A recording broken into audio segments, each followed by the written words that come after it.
So 7 years ago, I found my dream job on Craigslist, and the title was Wilderness Therapy Guide Wanted in New Hampshire. And I started reading the job description, and it was all about taking teens with anxiety hiking and skiing and like helping them work on a farm to work with their anxiety. And one of the perks of the job was being able to stay in this cabin, and it had everything I was looking for: a cabin, teenagers, nature. And so I applied and got the job over the phone and drove up the next week. And I arrive at the facility and find it to be located in this old farmhouse on this road in the middle of nowhere next to a graveyard. And I walk in, I meet the staff, I meet my coworkers, we do a few training things together. And then this guy comes up to me, one of my coworkers, and he's like, "My name's Chuck. I'm the overnight guy. I'm gonna make sure the teens don't escape. Those little And I'm kind of like, and I noticed he had rode in on a motorcycle. I overheard him talking about his 10 kids. He had a lot of tattoos, and he kept asking me to smile for him. And I was just like, ugh. And I had this sinking feeling like, I don't feel like I'm going to get along with any of these coworkers I've met. And then my boss, Peter, pulls me aside.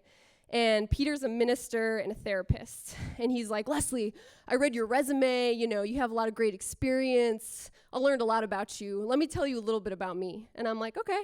And he's like, "Some teenagers are good and some are evil. This is my philosophy.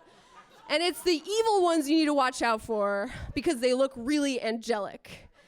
And I was like, how is this guy allowed to work with teenagers?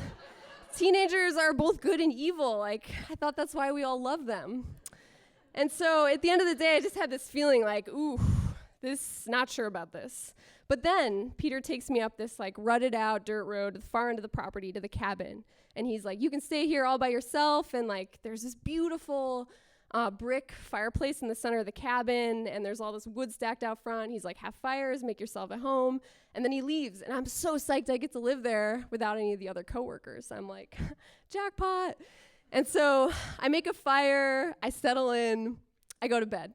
And then at 1 a.m, I discover the secret of the cabin and why no one else wanted to stay there, which is that it was totally infested with mice. And I could hear them like scratching around in the rafters. I could hear them in the main room. There was like a side bedroom and then a main area with the kitchen and the fireplace and all this stuff. And I didn't get any sleep, just the scratching just kept me up all night. I tossed and turned. So the next day, I'm operating at like 75%. I don't do really well with without sleep. And it was another day of training, a lot of other disconcerting interactions with people, and this feeling like, what am I getting myself into? And the second night, the mice were even worse. And so on the third day, I felt like a shell of my former self. And I was operating at like 50%. And the third day is the day the teenagers arrive, because this facility was just opening. And so the teens come, we get them settled in. It's a long day, I'm exhausted. And at the end of the day, when I'm driving up to the cabin, I'm thinking like, A, what am I gonna do with the mice? How am I gonna deal with this? And B, I left some food out on the kitchen. I'm just remembering that I left some food out on the kitchen counter, and the mice probably got into it, and like, shit, I wanted to eat that food. And so I rush into the cabin, and the food is totally untouched. And I'm like, what's going on? Like, I've lived in some mouse-infested places, and if they're there, they're gonna let you know. They're gonna get into your business. They're gonna leave you things. And so I start looking all over the cabin, and I can't find a single mouse turd. Like, I've looked all the places where I've heard the mice, and I can't find anything, but I do find some earplugs.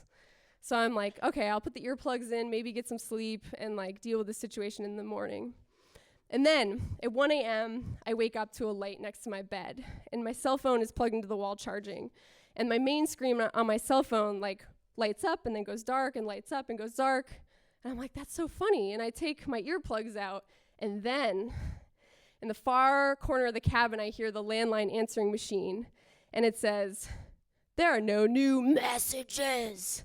There are no new messages." It's like, it starts with the like classic demure answering machine voice and then plunges into this like demonic tone.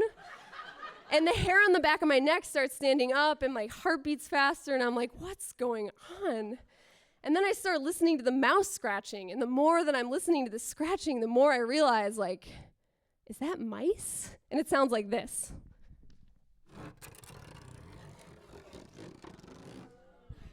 And I'm kind of like, what is that? And I can hear it in the main area. It's like going in circles. I can hear it in the rafters above my bed. And then it goes towards the main door.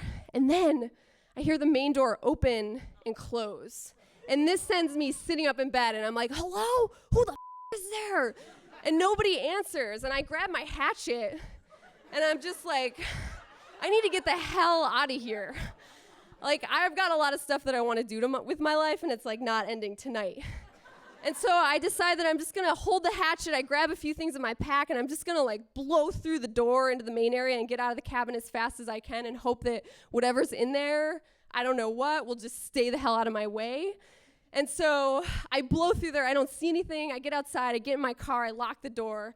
And then I turn on the ignition and just, like, fly down the rutted out road to the anxiety treatment facility.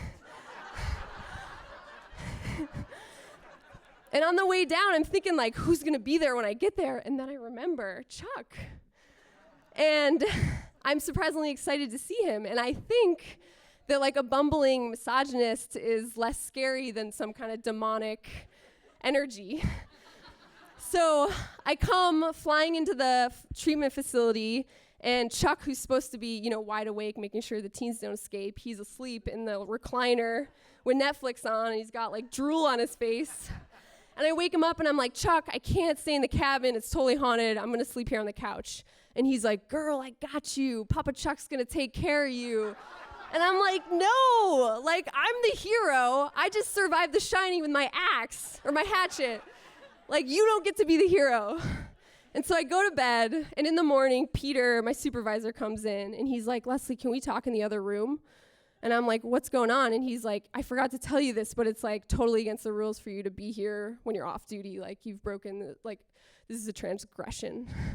And I was like, okay. And I take this deep breath, and I'm like, Peter, the cabin's totally haunted. I'm not going back there. Do you have somewhere else I can stay? Like, I don't know what to do. And he's like, yeah, okay, well, and I'm like, what? And he's like, well, it's hard to explain, but like someone was murdered there like 40 years ago. And I'm like, what? And he's like, just hold on, hear me out. Like, someone was murdered there, but like I'm the carpenter who redid all these buildings, and like I spent a lot of time up here before the facility opened, and like this farmhouse that we're in, that the teenagers are in, there was totally this demonic child energy here. And then the cabin, there was the guy that was murdered. Did you hear his nails on the floor? Like, dude needs to get over it. He's not being dragged around anymore. And I'm just like, and he's like, no, but listen. At one point, I got on my rosary for both of these spirits. And I was like, get the out of here. And I sent those spirits away. And I was just like, Peter, this is twisted. Like, is this some kind of hazing ritual where you take like new staff members and put them in the haunted cabin and like ratchet up their anxiety so they can better like empathize with anxious teenagers? Like, this is sick. This is sick. And he's like, you're funny, but like that wasn't the intention, and we'll figure out some place for you to stay. And I was just like, man, I gotta find a new dream job. And so while I'm looking for the new dream job, they hire this new clinician who everyone's really excited about because she's like the leading authority on child and teenage anxiety. And she comes, and 3 days into her stay, she pulls me aside and she's like, Leslie, they told me you stayed in the cabin, but like, how did you do it? I'm sleeping there now, and like, I feel like someone's trying to choke me to death in my sleep, and like, I'm losing my mind, and I don't know what's real and what's not. And I was just like, they didn't tell you? And she's like, no. I'm like, someone was murdered there. Like, it's haunted. You need to get the hell out of there. And she's like, just throws this fit, starts talking about getting a hotel room, maybe suing, cursing a lot. And I'm like, trying to console her. And before she like turns to storm off, she looks at me and I look at her. And we share this knowing glance that things are not as they seem. The facility, the staff, Peter, the cabin, the line between good and evil. Thank you.